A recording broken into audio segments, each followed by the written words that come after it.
Hello friends, இன்றைக்கி நம்ம plain குஸ்கா எப்படி செய்கிறதுன்னு பார்க்க போகிறோம்.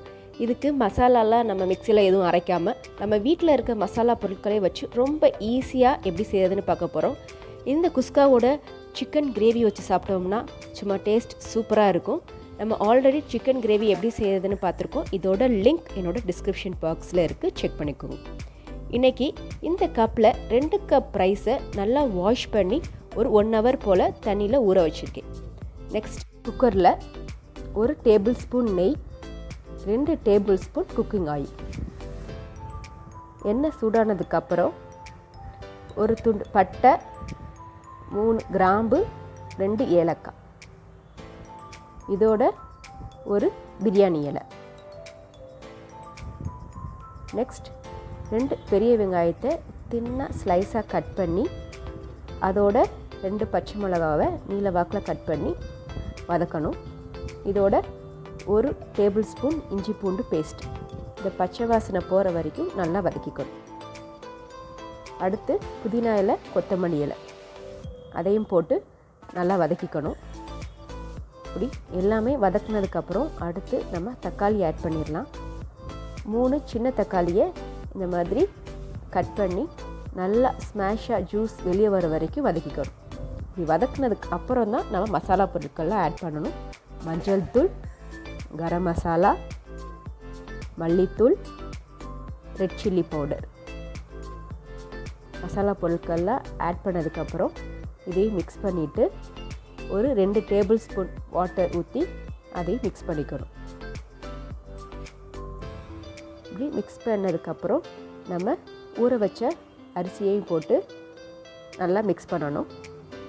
இந்த மசாலாவும் ரைஸும் நல்லா மிக்ஸ் பண்ணிக்கணும். இப்படி மிக்ஸ் பண்ணதுக்கப்புறம் இதோட 2 டேபிள் ஸ்பூன் தயிர் இல்லைன்னா நம்ம லெமன் ஜூஸும் ஆட் பண்ணிக்கலாம். இதோட தேவையான அளவு உப்பு. இதை அப்பப்போ மிக்ஸ் பண்ணிக்கிட்டே இருக்கணும், இல்லைன்னா லைட்டாக அடி பிடிச்சிரும்.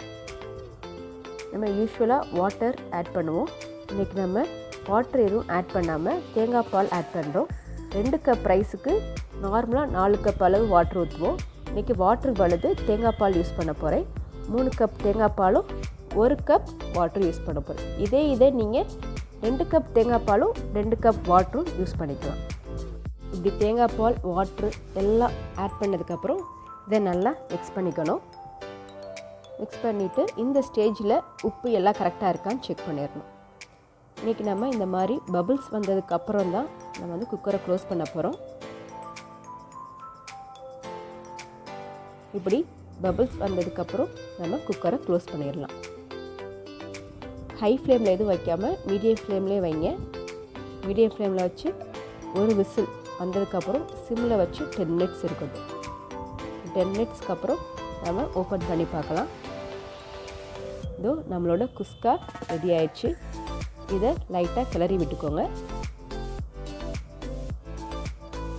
இதை சூடாக சர்வ் பண்ணுங்க. அவ்வளோதாங்க, நம்மளோட பிளெயின் அண்ட் ஸ்பைசியான குஸ்கா ரெடி ஆயிடுச்சு. இந்த குஸ்காவோட நான்வெஜ் கிரேவி, வெஜ் கிரேவி எது வச்சு சாப்பிட்டாலும் சும்மா அட்டகாசமாக இருக்கும். இதோட தயிர் வெங்காயம் சிக்கன் கிரேவி வச்சு சாப்பிட்டாலும் சூப்பராக இருக்கும். டெய்லி ஒயிட் ரைஸே சாப்பிட்றதுக்கு வீக்கெண்டில் இந்த மாதிரி ட்ரை பண்ணி பாருங்கள். இந்த வீடியோ பிடிச்சிருந்துச்சுன்னா லைக் பண்ணுங்கள். அப்படி என்னோடய சேனலை சப்ஸ்கிரைப் பண்ணுங்கள். தேங்க்யூ.